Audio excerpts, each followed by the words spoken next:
Bonjour Hélène Balazar. Bonjour. Vous êtes chercheuse au CEREMA. Vous venez de publier Agir en démocratie aux éditions de l'Atelier.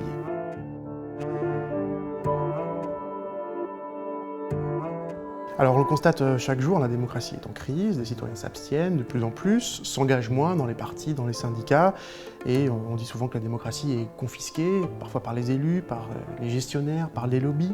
Votre livre, qui est celui d'une observatrice engagée, entend dépasser ce constat un peu désespérant. Vous dites, oui, il est possible d'agir en démocratie, d'élargir la démocratie en quelque sorte, sans la réserver à une minorité d'élus et de citoyens. D'accord, mais on fait comment? Quels outils? Eh bien, il y a plein d'outils en fait, et c'est ça, j'essaye de ne pas restreindre, il n'y a pas de solution miracle, de solution magique à la crise de la démocratie, et c'est souvent ça qui nous freine en fait pour agir, parce qu'on attend d'avoir trouvé la solution miracle, et donc ça c'est un de mes propos, de dire, voilà, il ne faut pas s'attendre à un idéal, la démocratie c'est pas un idéal, c'est une quête permanente. Et c'est en évolution constante, c'est le propre de la démocratie, vu que la société évolue et que la démocratie c'est justement l'autonomie de la société, forcément c'est en évolution constante. Et du coup voilà, déjà il faut partir de là pour ne pas être frustré et puis pouvoir agir, pas être bloqué par cette impossibilité à trouver une solution parfaite, quoi. Du coup, en fait, l'idée, c'est d'essayer de multiplier les initiatives, les actions qui permettent de répondre aux limites de la démocratie. Moi, j'insiste sur 3 principales limites. Alors, la première limite, pour moi, c'est le fait que le pouvoir est confisqué par une oligarchie. Donc on n'est pas vraiment dans une démocratie. Et cette oligarchie, c'est à la fois certains élus, mais encore pas tous, parce qu'il y a quand même plus de 500 000 élus en France et tous n'ont pas tant de pouvoir que ça, et aussi les dirigeants économiques. Et d'ailleurs, de plus en plus, et on voit que de plus en plus, le pouvoir économique, le capital économique, est lié au pouvoir politique. Et du coup, ce qu'il faut, c'est essayer de développer le pouvoir politique, notamment des plus démunis. Parce que dans la démocratie, il y a aussi un horizon de justice sociale et qu'il ne faut pas oublier. Donc ça, c'est la première limite. Du coup, essayer de créer les conditions pour que tout le monde, et notamment aussi les plus démunis, puissent exercer leur droit d'interpellation, leur droit de vote, leur droit de contrôle sur les décisions qui les concernent. La deuxième limite, c'est le fait que petit à petit, on a perdu un peu le sens de la politique et du coup de la démocratie. La politique, étymologiquement, c'est s'organiser en société. Comment on s'organise en société et donc, pourquoi déjà on vit en société? On vit en société parce que ça facilite la vie, et aussi parce que c'est source de bonheur, de bien-être. Et notamment, du coup, qu'est-ce qui est source de bien-être? C'est les relations sociales, les relations humaines. Et actuellement, la politique, elle a totalement occulté cet aspect-là. C'est devenu quelque chose d'hyper technique, d'ailleurs c'est un monde très professionnalisé. Et du coup, voilà, l'idée, c'est aussi d'essayer de remettre un peu, on peut l'appeler convivialité, de remettre les relations humaines au cœur de la démocratie et de la politique. Et notamment aussi, par exemple, moi j'aime bien prendre l'exemple de l'école aussi. Quand on a nos cours d'éducation civique au collège, moi en tout cas à mon époque, et je crois que c'est plus ou moins toujours le cas, c'était quand même ça rend les gens très passifs. Et ça les met dans des cases d'individus pas reliés aux autres, où on est en classe, chacun à son bureau, et il y a un prof qui, de manière très descendante, nous dit comment marche le système politique. Et je trouve que c'est vraiment symptomatique, et ça illustre bien ce problème-là. Et du coup, la troisième limite, pour moi, c'est le fait que la démocratie, l'organisation de la vie en société, ça implique un partage des responsabilités, et que ce partage n'est pas bien clair. Et du coup, c'est essayer de rendre plus visible qui est responsable de quoi, et de discuter de ses responsabilités. Et du coup, je parle dans le livre d'initiatives qui répondent à chacune de ces 3 limites, mais plus particulièrement, le fil rouge, le fil conducteur du livre, c'est 2 expériences qui ont comme particularité le fait de répondre à ces 3 limites en même temps. Et en plus, c'est des expériences que je connais bien, ayant travaillé dans l'une ayant participé à la création de l'autre. Donc justement, c'est ce que vous montrez, c'est ce qui existe un peu partout, ces communautés de citoyens, organisées, structurées, un peu différemment de l'image peut-être un peu folklorique qu'on peut en avoir parfois, qui se mobilisent pour des revendications concrètes. Expliquez-nous un petit peu, vous citez l'exemple donc qui est peu connu en France, du London Citizens, qui existe à Londres depuis la fin des années 90, et de ce qui se passe à Grenoble, au sein de l'Alliance citoyenne. Est-ce que vous pouvez nous expliquer un petit peu le fonctionnement, les revendications, et est-ce que ça marche, est-ce que ça produit des changements de politique?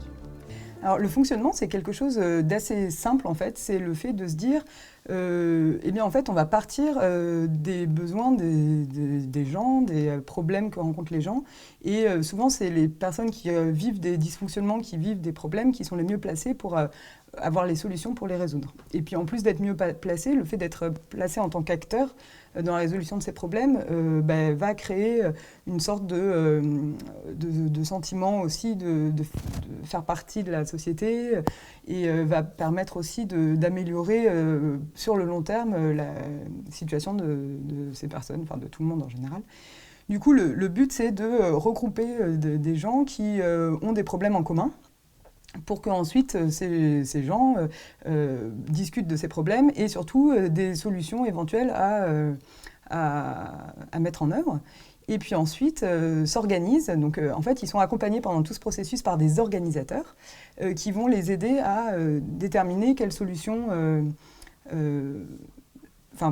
déterminer les solutions en faisant des enquêtes assez précises, assez poussées. Parce que le but, c'est pas de porter une revendication en disant on est contre quelque chose, mais c'est d'être, on est pour la mise en œuvre de cette solution.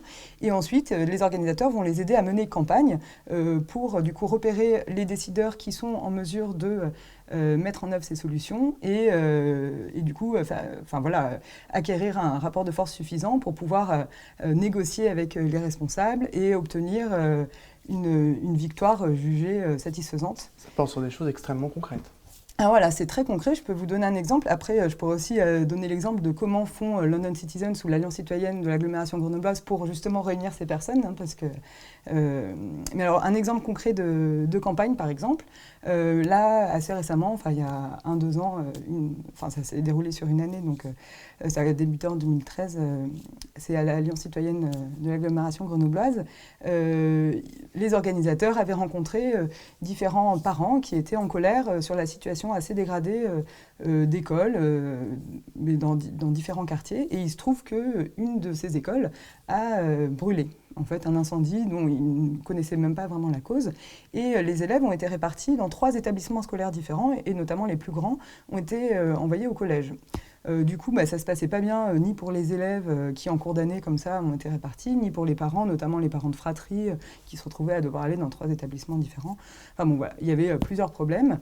Et du coup, ces parents se sont réunis, et du coup, à l'aide, notamment avec l'aide des organisateurs de l'Alliance citoyenne, se sont rencontrés, ont appris déjà comment animer une réunion de groupe et comment définir ensemble quelles étaient leurs revendications.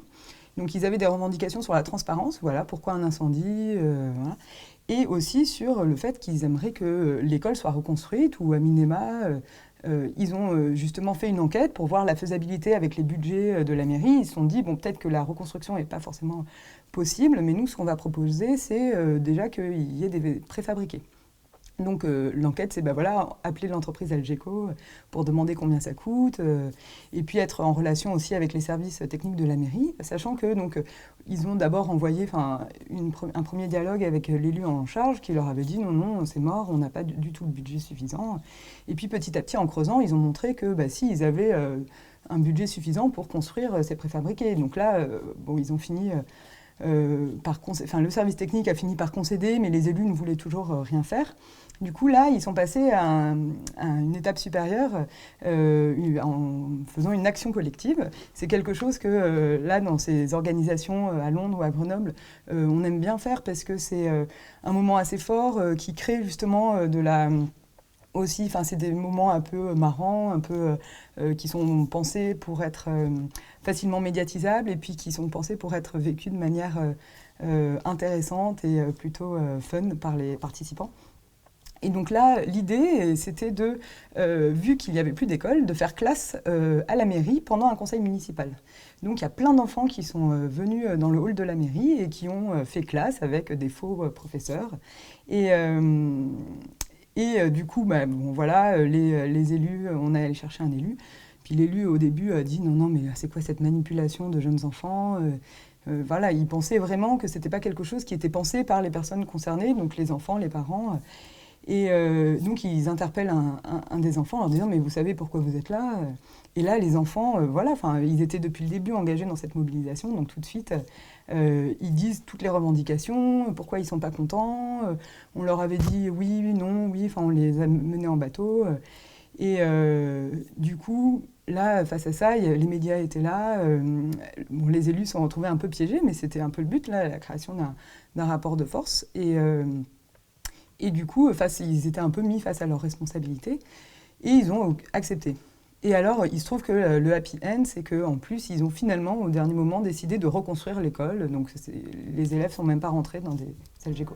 En France, l'idée que des communautés s'organisent un petit peu, alors qu'on a un pouvoir comme ça très vertical dans la République, c'est parfois assez mal vu. Alors, est-ce que c'est possible d'organiser ces communautés en France ou est-ce que c'est plus facile dans d'autres pays? Est-ce que c'est possible en France et à quelles conditions? Vous faites bien de me poser la question, parce que justement, j'avais dit précédemment que je voulais repréciser justement ces communautés. Quand j'ai dit le but, c'est d'essayer de mettre ensemble des personnes qui ont un même problème. Donc là, London Citizens et l'Alliance citoyenne de Grenoble, elles s'appuient sur un modèle d'organisation qui s'appelle en anglais Community Organizing, puisque c'est un modèle qui vient des États-Unis, mais qui finalement ressemble à ce qu'on peut déjà faire ailleurs, sans appeler ça community organizing, organisation d'une communauté. En fait, le but, c'est d'essayer de regrouper différents groupes collectifs, parce que les Anglais aiment bien utiliser le terme community, qui est beaucoup plus commun qu'en français.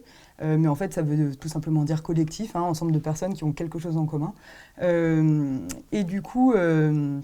ces collectifs, ça permet en fait de relayer plus facilement une mobilisation. Ça permet de toucher plus facilement beaucoup plus de personnes. Cela dit, dans l'Alliance citoyenne de l'agglomération grenobloise, il y a aussi des membres individuels. Dans d'autres organisations de ce type, aux États-Unis, il y a aussi des membres individuels. Donc ce n'est pas forcément que des alliances de communautés. Mais du coup, alors effectivement en Angleterre, ils s'appuient beaucoup sur les communautés dites religieuses, donc des églises, des temples, des mosquées. Et eux, ils disent que c'est un super moyen pour toucher les personnes, notamment les plus démunies, les plus en marge politiquement, qui n'ont pas le droit de vote ou qui ne votent pas ou qui pensent qu'elles n'ont vraiment rien à avoir, qui pensent ne pas du tout avoir de pouvoir et de mots à dire. Et qui s'excluent aussi souvent, il y a une autocensure. Et du coup, c'est aussi un moyen facile pour toucher ces gens-là, parce que c'est des personnes qui se réunissent régulièrement dans ces endroits. Donc pour eux, c'est une vision assez pragmatique de la mobilisation. Et en France, disons qu'à l'Alliance citoyenne de Grenoble, il y a des associations, dans les membres, il y a des individus, mais il y a aussi des associations diverses et variées, comme on en connaît en France. Il y a effectivement des associations avec une dimension plus religieuse, mais voilà, le but, c'est d'allier les syndicats, les établissements scolaires, tout un tas de collectifs où les gens se rencontrent déjà un peu et il y a déjà un peu de politique qui se passe. Et d'inclure. Et d'inclure et de faire se rencontrer justement les communautés. En France, souvent on a peur, le fait de mobiliser des communautés, on dit que ça va favoriser le communautarisme.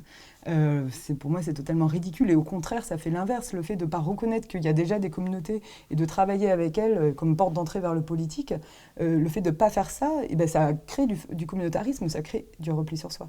Alors qu'au contraire, le fait de justement les faire se rencontrer, on est dans l'intercommunautaire.